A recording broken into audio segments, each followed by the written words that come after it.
Welcome back, everyone. We made our way over to the Philippines and we'll be spending a week on the island of Palawan. Just an hour and a half flight from Manila is the city of Puerto Princesa. Our stay in the city starts at the Best Western. There's a rumor out there that Filipinos are some of the kindest people in the world, and the staff at the hotel held up to that. We were escorted to our room, which was spacious and clean. For on-site amenities, the hotel offered a small workout room and an outdoor pool. Breakfast was served daily and consisted of a wide variety of options. One thing I really appreciated about this was that they served just the right amount to keep those who want a Western breakfast happy, but the emphasis here is really on the local dishes.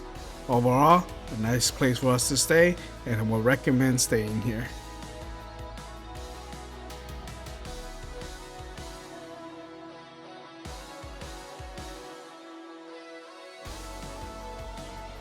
Our time at Puerto Princesa was short, so we tried to make the most of it. Ask any of the locals and they'll recommend spending a day visiting the underground river. About a little over an hour west is this gem. Of course, you can't go without taking in some of the views first.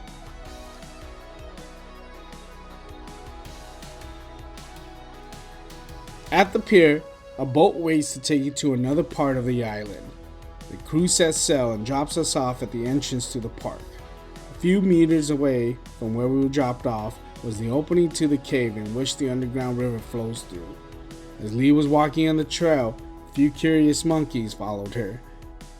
Once we reached the end, we boarded a small rowboat and made our way to the entrance.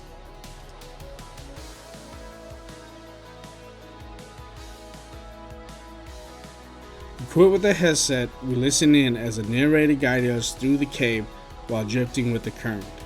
Our captain follows alongside the narration with only a headlight in the darkness.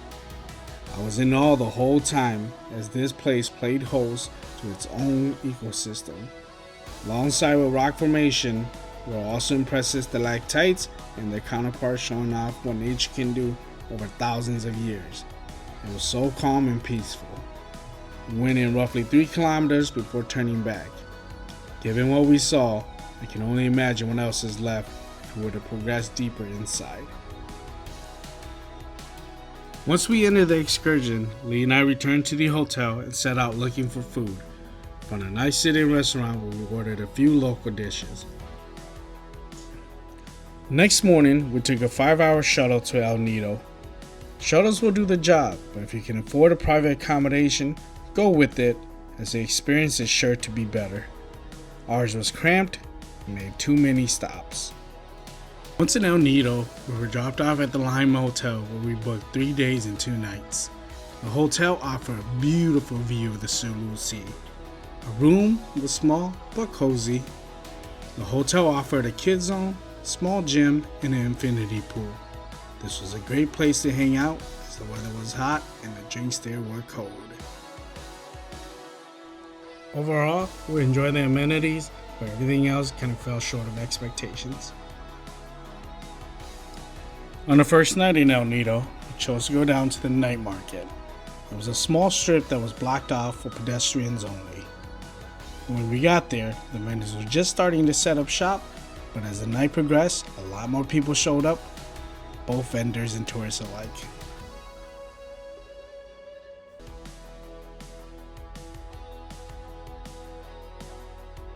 We found a restaurant that served fresh seafood, and we had to get it.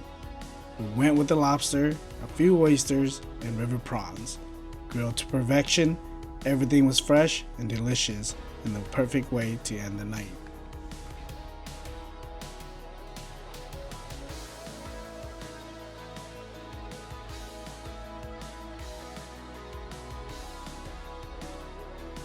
The following morning, we set off again on another excursion. We went island hopping as a part of a tour that was offered in El Nido. Here's some word of advice. Bring or rent water shoes, as there are parts of this trip that requires you to get off the boat and walk in the water to shore. You can grab a pair for cheap from the tour company before boarding the boat. Around the islands are sharp rocks or other dangerous things like crown of thorns and stonefishes. Don't let one of these ruin your day. Our first stop was the Big Lagoon. First activity was to rent kayaks and row our way into it. This was so much fun, and the view at the end was worth the effort. Underwater was also beaming with life.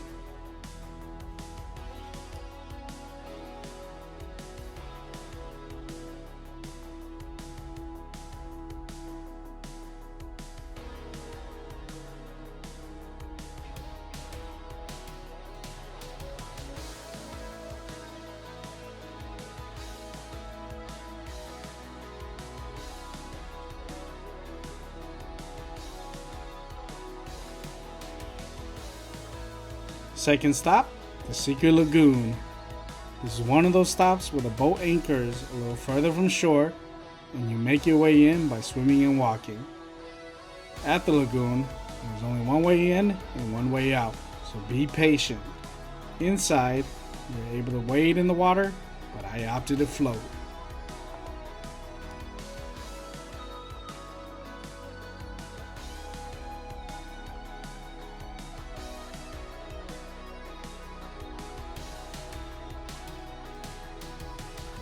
Third stop was Shimizu Island. We were served lunch, which was a spread of Filipino food. This was very delicious, and the view wasn't too shabby either.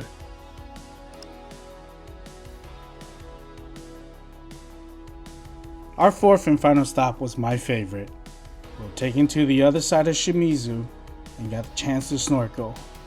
There is no shortage of wildlife here. I'll just try to let the video do it justice.